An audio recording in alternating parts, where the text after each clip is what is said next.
What's up, everybody? Nick Powell's publisher of 1851franchise.com here with another episode of Meet the Zor. If you like these videos, be sure to subscribe. You can meet other franchise brands.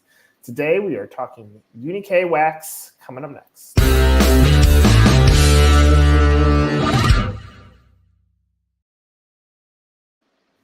All right, Heather, my way overused statement is I will always bet on the jockey, not on the horse. So I like to start with the jockey story, then we can get to the horse story. So how did you accidentally fall into franchising? What's your franchise backstory? Oh, this is a great story. So my franchising backstory is I spent 20 years in Manhattan running fashion brands like Donna Karan Intimates, Calvin Klein Jeans. I was working for a company that was actually sold, publicly traded company, was sold to another publicly traded company. Because of that, we had a lot of franchise brokers that were very interested in connecting with some of our leadership team. You know, prior to that, I thought like McDonald's, it was always food, right? McDonald's, Burger King, those are all franchises. And this is well before boutique fitness. So I got a call from a franchise broker about some boutique fitness opportunities. And I learned a little bit about a little company at the time called Cycle Bar, indoor cycling company, did some research, and that's how I fell into franchising.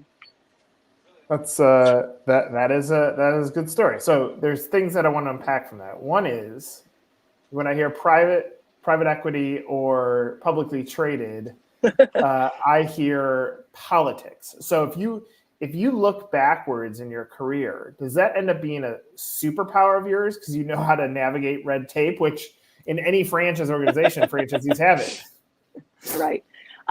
In fact, I like to kind of cut the red tape. So I think that, you know, where I found myself successful throughout my career was in those smaller kind of divisions, whether they were global companies or not, or global brands or not, but they were smaller and less red tape. So I kind of like to cut the red tape. Is that an early thing? So we'll get into Uni K eventually, but early, like if you're building your roadmap for what you need to do, is get the guard down, get back to like operational excellence, get back to like establish expectations.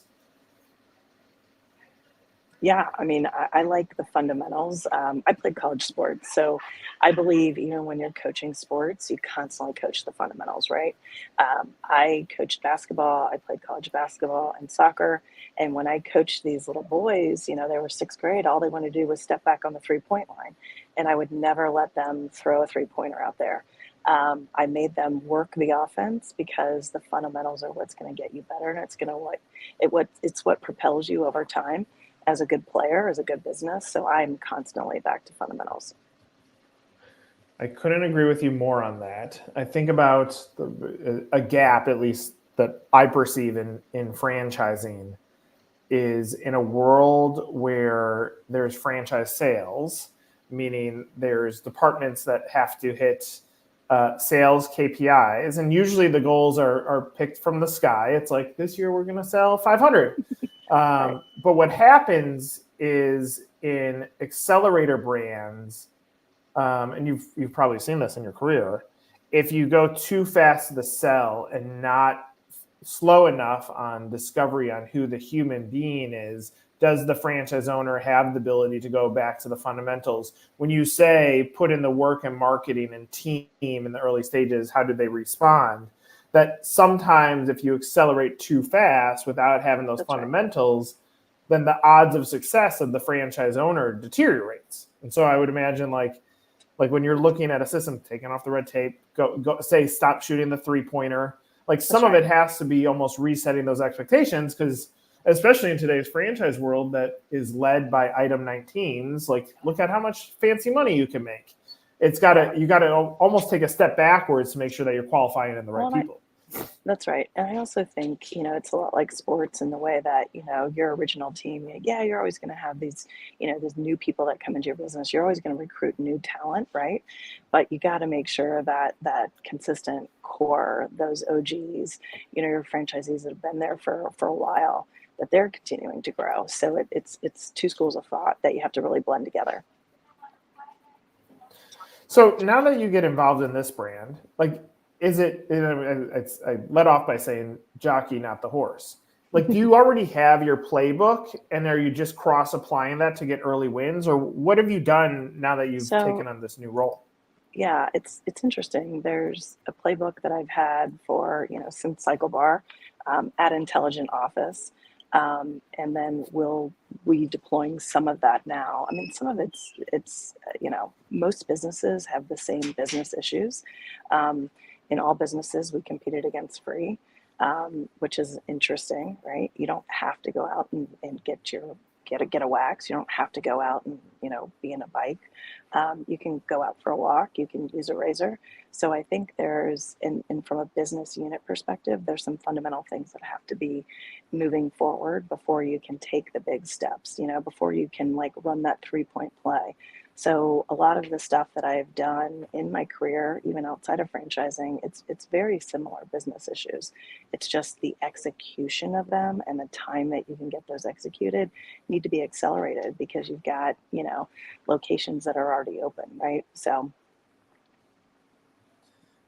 Does that mean early stage is build confidence within the existing franchisees before you focus on bringing new blood, or do they have to go at the same time? I think it depends.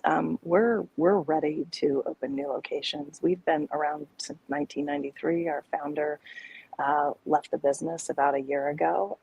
Private equity came in. They had a year of kind of making some change. And so there's some refinement that needs to happen. But, based upon, like you said, the item 19s, our business is strong. It's just a matter of refining and tweaking some things that I think that can make it great. What does your vision look like for the next 12 months? And I'm going to put a side question on that because I'm sure when you were doing your own due diligence to look at this brand, like you're uncovering things that should go front and center to franchisees. But what's the vision and what did you uncover in your due diligence process? I think there's a lot of opportunity. The first thing is, we just started selling membership. Reoccurring revenue has been a part of these models for a while. So adding that new facet to our franchisees really is a powerful tool. We're also going to be changing a little of the marketing in a sea of kind of vanilla within the space. We're going to get a little fun.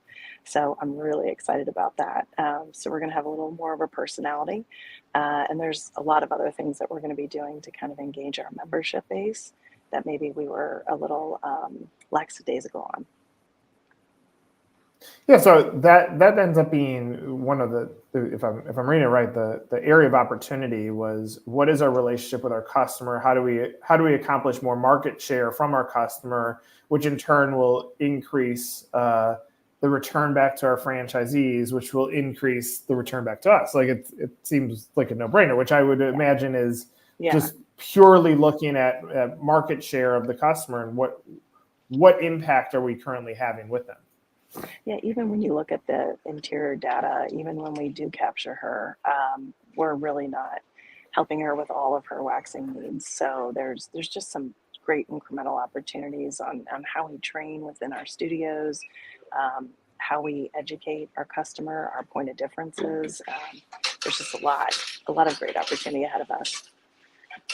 Love it. So let's say a candidate is watching this.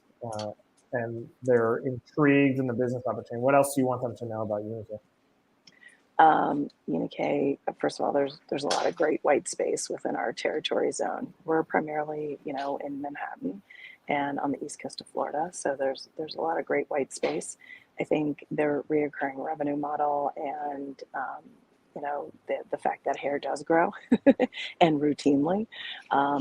Also our point of differentiation, we're the only waxing group that makes its own and distributes its own proprietary wax. Our founder, Noemi, really did it based upon a need for her and her family. She had celiac disease and she wanted an all-natural, gluten-free wax. So that is a huge point of difference in the market and a big trend that we're going to be able to capitalize on.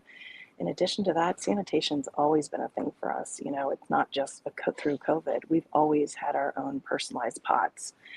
So when you go there, it's safety.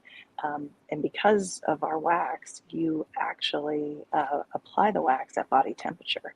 So gone are the days of people kind of dipping a spoon in there, blowing on it, re-dipping it again, and then having the next consumer go through the same experience. And by the way, potentially burn you.